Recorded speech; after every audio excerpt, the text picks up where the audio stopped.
Muito bem, 2h48, 2h48, já está conosco o doutor Alexandro Zavandniak, membro da diretoria da Sociedade Paranaense de Pediatria. Doutor Alexandro, boa tarde. Boa tarde, Adilson. Tudo bem?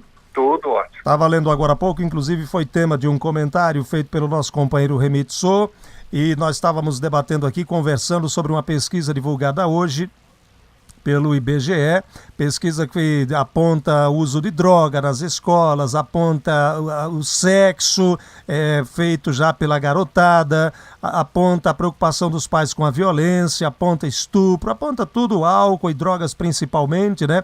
E nós estávamos debatendo aqui, e bem a propósito, eu falei aqui que pediatras do estado do Paraná realizam uma intensa agenda de combate ao tabagismo. A promoção é da Sociedade Paranaense de Pediatria, com parceria de órgãos do governo, entidades médicas e a iniciativa privada também. E uma das principais metas, né, doutor, é alertar que mais de 90%, e aí eu fiquei assustado com esses dados aqui, com esses números, mais de 90% dos dependentes adquirem o vício na infância e na adolescência. Números que nos assustam, não, doutor? Exatamente. E esse é um fato importante, que o tabagismo, o uso de drogas, sempre foi pensado como uma situação do indivíduo adulto. E hoje nós sabemos que ela se inicia na infância ou até no início da adolescência. Quer dizer, a luz amarela para as famílias acesa desde já, não é, doutor? Exatamente. E um dos objetivos da Sociedade Paranaense de Pediatria e essa campanha é alertar também que o hábito dos pais é um exemplo importante para as crianças. Que a questão do fumante em casa, os pais tabagistas, servem de exemplo de comportamento aos filhos. Então, muitas vezes, a criança é motivada ao tabagismo por ver os pais que são tabagistas também. E aí, quando não, tem a história da autoafirmação, porque eu já tenho 15 anos, eu já posso, e também tem aquela história de ser aceito pelo grupo que pertence, né? Exatamente. O adolescente, todos nós fomos adolescentes um dia, tem essa necessidade de se afirmar no grupo, de estabelecer a própria liberdade, né? Que está crescendo na adolescência, aquela independência que já não depende mais dos pais e que quer alçar voo sozinho. Mas aí que está. Justamente nesse momento é que o indivíduo é mais frágil, porque ele é mais suscetível a experimentar e sempre acredita que o tabagismo é uma coisa que ele pode parar a qualquer momento. E quantas pessoas começam precocemente e depois ficam realmente com o vício, né? Com o tabagismo como hábito. Quanto mais cedo, quanto mais precoce, pior, é isso, doutor? Ou não tem nada a ver, quanto mais cedo, pior? Tem sim, porque quanto mais cedo no indivíduo, é um indivíduo jovem ainda, que não tem maturidade muitas vezes para reconhecer algumas situações, de trabalhar algumas situações, até de ansiedade, de depressão. Então você vai estabelecer o vício justamente numa época em que o indivíduo é muito suscetível.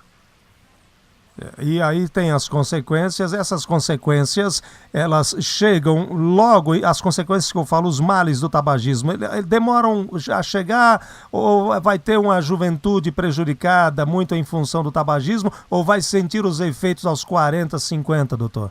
Os efeitos já são muito precoces.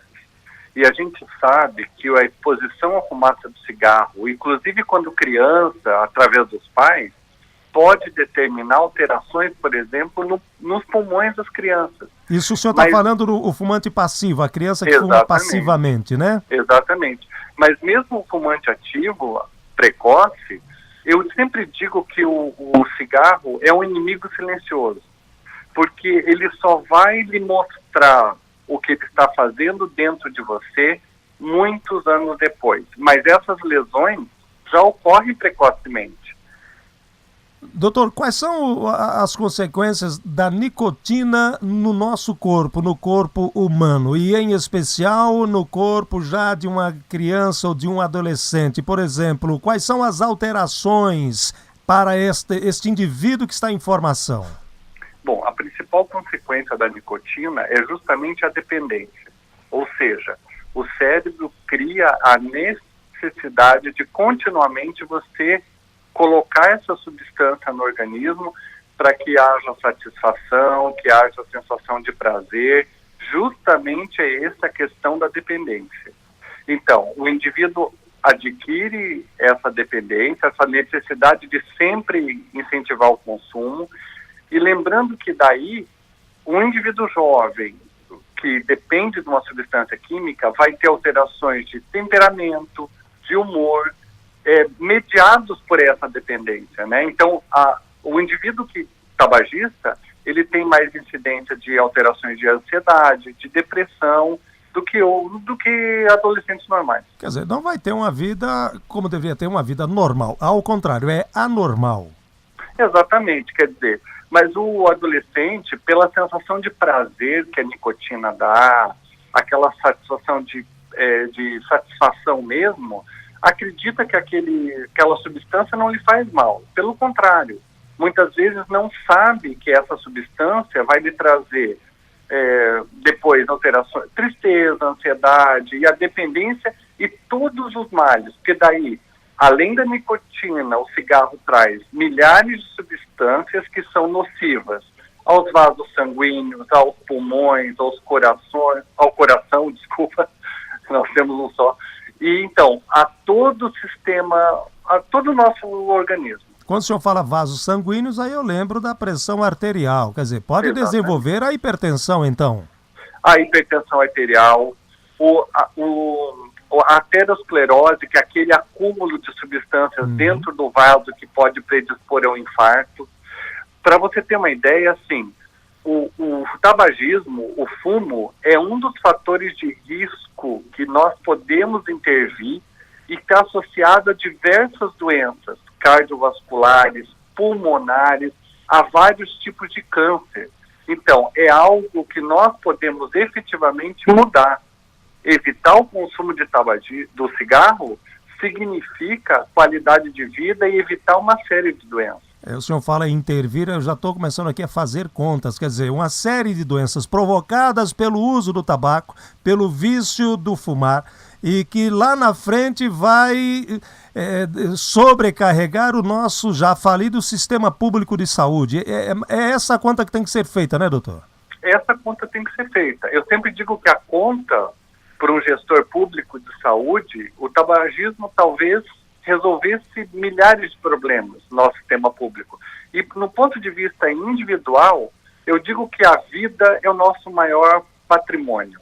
Então, nós temos que cuidar do corpo que nós temos para que a nossa vida seja saudável. Aí a gente passa nos parques nos fins de semana, naquelas nossas caminhadas ou passeios, doutor, principalmente no final do dia, né?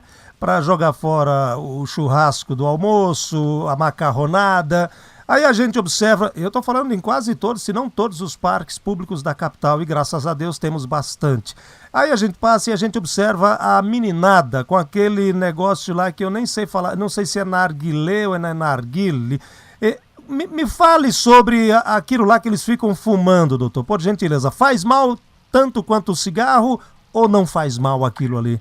Faz mal igual e talvez até pior. Porque a quantidade de tempo que os jovens ficam ao redor daquele instrumento para fumar é bem maior às vezes. Então eles ficam muito tempo inalando aquela fumaça. O narguilé ou narguilé, ele é tradicional na cultura oriental, né? No povo árabe daquela região. Mas acontece que ele foi importado para o mundo ocidental com a ideia de que ele não é tão ruim.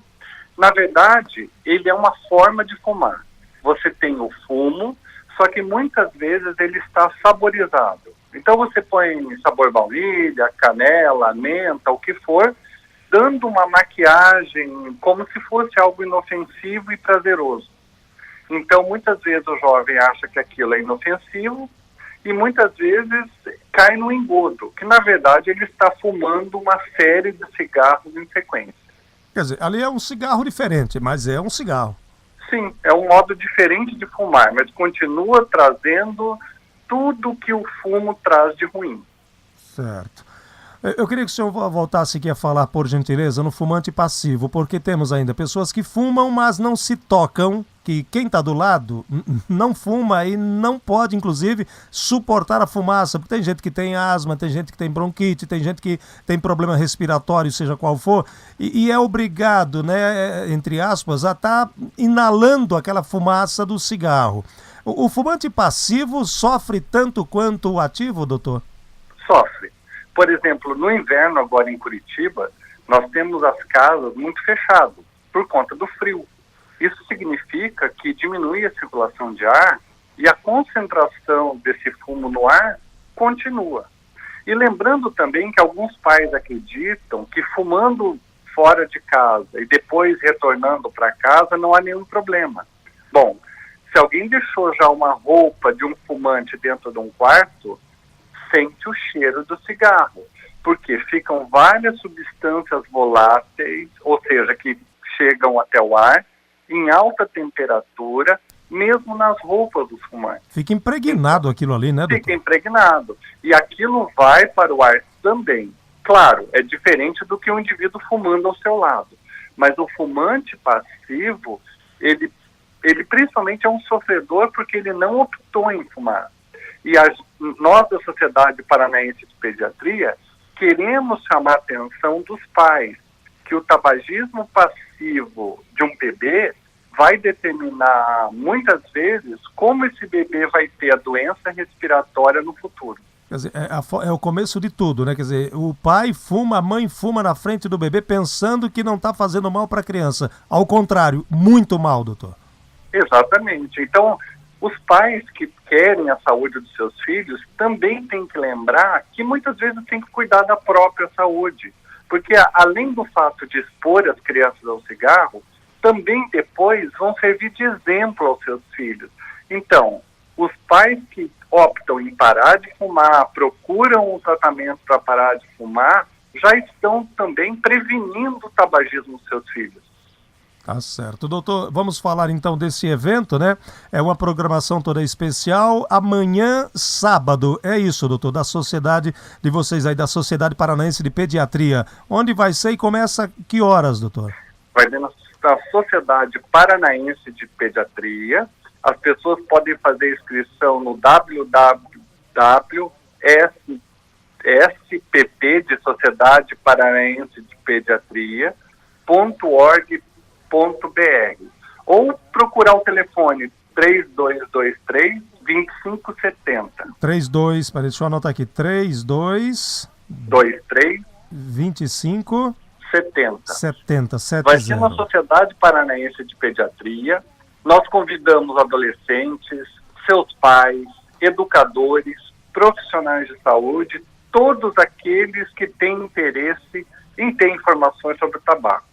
Além disso, nós vamos promover várias atividades, vai ser uma manhã agradável, nós vamos ter inclusive algumas atividades físicas que alguns parceiros vão trabalhar com a gente, então vai ser também uma tarde de encontro, de mostrar para as pessoas que é possível parar de fumar e além do que o cigarro faz de ruim, que alternativa nós temos para ter atividades melhores.